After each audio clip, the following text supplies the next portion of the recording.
Hello guys, আশা করি তোমরা সকলে ভালো আছো। এসএসসি তরফ থেকে নতুন একটা নোটিফিকেশন প্রকাশিত হয়েছে স্টেনোগ্রাফারের। নোটিফিকেশনটা বেশ কিছুদিন আগেই প্রকাশিত হয়েছে। আমি একটু দেরিতে ভিডিও বানাচ্ছি। যদিও এই জবটি সকলের জন্য নয়, যারা স্টেনোগ্রাফি জানো, শর্ট হ্যান্ড জানো, শুধুমাত্র তাদের জন্যই জবটি। তবুও যাদের পক্ষে, যারা স্টেনোগ্রাফি জানো, যারা এই জবের জন্য ওয়েট করে বসে আছো, তাদের জন্য সুখবর, নোটিফিকেশনটি প্রকাশিত হয়ে গেছে। Stenographer grade C and D এর জন্য 2024 এই পরীক্ষাটি হবে। নোটিফিকেশান এসছে। এই নোটিফিকেশানের পিডিএফ আমি আমার টেলিগ্রাম চ্যানেলে দিয়ে দেবো। টেলিগ্রাম চ্যানেলের লিঙ্ক ডিসক্রিপশন বক্সে দেওয়া থাকবে। টেলিগ্রাম চ্যানেলে গিয়ে পিডিএফটি ডাউনলোড করে তোমরা নোটিফিকেশানটি ভালো করে দেখে নিতে পারো, অথবা অফিসিয়াল ওয়েবসাইট থেকে নোটিফিকেশানটি ডাউনলোড করে তোমরা দেখে নিতে পারো। অফিসিয়াল ওয়েবসাইটের লিঙ্কও আমি আমার ডিসক্রিপশন বক্সে দিয়ে রাখবো। চলো নোটিফিকেশান নিয়ে আলোচনা করি। এখানে বলেছে যে stenographer grade C and D examination 2024 হবে।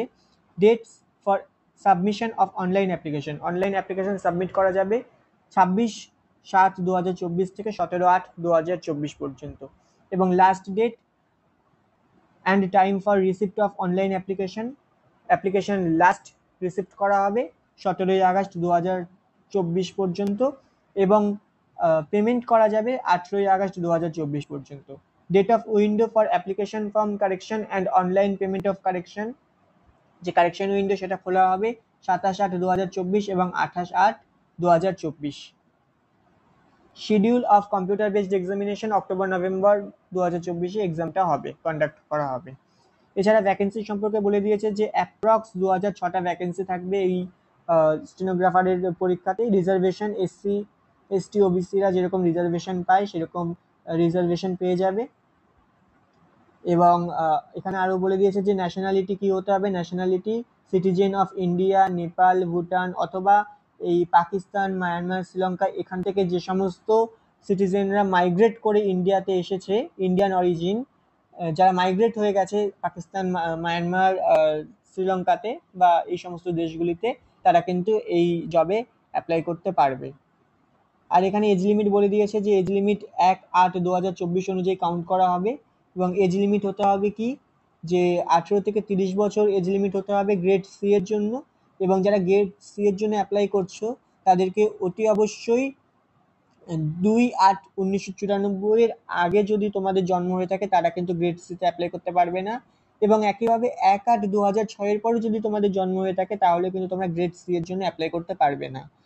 অনুরূপভাবে গ্রেড ডি 18 থেকে 27 বছর এজ লিমিট, যদি 1/8/2024 অনুযায়ী কাউন্ট করা হবে। যদি তোমাদের জন্ম 2/8/1997 সালের আগে হয় তাহলে অ্যাপ্লাই করতে পারবে না, এবং 1/8/2006 এর পরে যদি হয় তাহলেও গ্রেড ডি এর জন্য কিন্তু অ্যাপ্লিকেশন করতে পারবে না। ঠিক আছে, কিন্তু এক্ষেত্রে তোমরা ছাড় পেয়ে যাবে এসসি এসটি ওবিসি পিডাব্লিউডি, এবং এখানে যে সমস্ত ক্যাটাগরি রয়েছে সেই ক্যাটাগরি এই অনুযায়ী বছর অনুযায়ী তোমরা ছাড় পেয়ে যাবে। এখানে আরও কিছু বলে দিয়েছে যে দেখো, এগুলো তো সব প্রসেস অফ সার্টিফিকেশন, এগুলো কিছু দরকার নেই। মোটামুটি ইম্পর্টেন্ট পয়েন্টগুলো আমি বলে দিচ্ছি।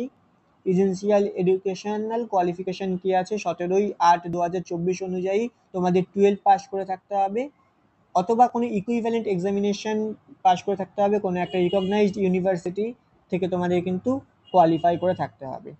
ঠিক আছে, আর হাউ টু অ্যাপ্লাই কী করে করতে হবে সেই সম্পর্কে এখান থেকে তোমরা দেখে নেবে, এবং তোমরা ইউটিউবে গিয়ে সার্চ করতে পারো যে কীভাবে অ্যাপ্লাই করতে হয়। সেখানে দেখবে অনেকে এই অ্যাপ্লিকেশন প্রসেস সম্পর্কে ভিডিও বানিয়ে রেখেছে, হয়তো বাংলাতে না পেলেও হিন্দিতে তো পেয়েই যাবে।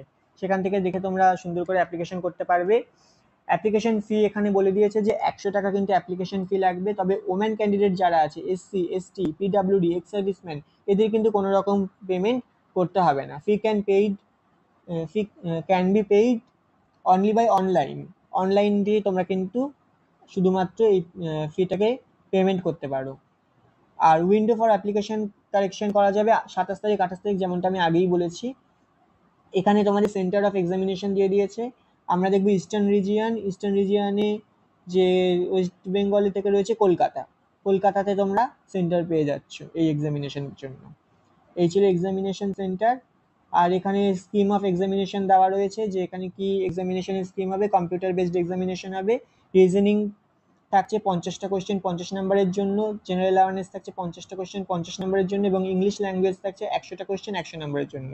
অর্থাৎ এই পরীক্ষায় সব থেকে বেশি কিন্তু, যেটা তোমরা জানো যে সব থেকে বেশি গুরুত্বপূর্ণ সাবজেক্ট হচ্ছে ইংলিশ, যেখানে 100টা কোয়েশ্চেন থাকে 100 নম্বরের জন্য, এবং সবই অবজেক্টিভ টাইপ কোয়েশ্চেন হবে, সবই 1 নম্বরের প্রশ্ন থাকবে। এবং যদি অবশ্যই এটা দেখো নেগেটিভ মার্কিং কিন্তু 0.25 করে থাকবে, যে এক একটা কোয়েশ্চেন যদি ভুল হয় তাহলে তার জন্য কিন্তু 0.25 করে নাম্বার কেটে নেওয়া হবে। এরপর যদি তোমরা এই পরীক্ষায় কোয়ালিফাই করে যাও, অনলাইন টেস্টে কোয়ালিফাই করে যাও, তাহলে তোমাদের স্টেনোগ্রাফি স্কিল টেস্টের জন্য ডাকা হবে। তোমরা তো নিশ্চয়ই ডেফিনেটলি ইংলিশই প্রেফার করবে। যদি তোমরা গ্রেড ডি এর জন্য স্টেনোগ্রাফি টেস্ট দিয়ে থাকো তাহলে তোমরা 50 মিনিট টাইম পাবে, আর যদি গ্রেড সি এর জন্য তোমরা অ্যাপ্লিকেশন করে থাকো তাহলে তোমরা 40 মিনিট টাইম পাবে। তো এই ছিল মোটামুটি ইম্পর্টেন্ট পয়েন্ট যেগুলো বলার, আর তেমন কিছু ইম্পর্টেন্ট পয়েন্ট নেই। এই ছিল নোটিফিকেশন। বাকি যদি তোমরা ডিটেলসে নোটিফিকেশন দেখতে চাও তাহলে অবশ্যই তোমরা টেলিগ্রাম চ্যানেলে গিয়ে নোটিফিকেশন ডাউনলোড করতে পারো, অথবা অফিসিয়াল ওয়েবসাইট থেকে নোটিফিকেশন ডাউনলোড করতে পারো। টেলিগ্রাম চ্যানেল এবং অফিসিয়াল ওয়েবসাইট দুটোর লিঙ্কই কিন্তু আমার ডিসক্রিপশন বক্সে দেওয়া থাকবে। তো এই ছিল নোটিফিকেশনটি। Thank you.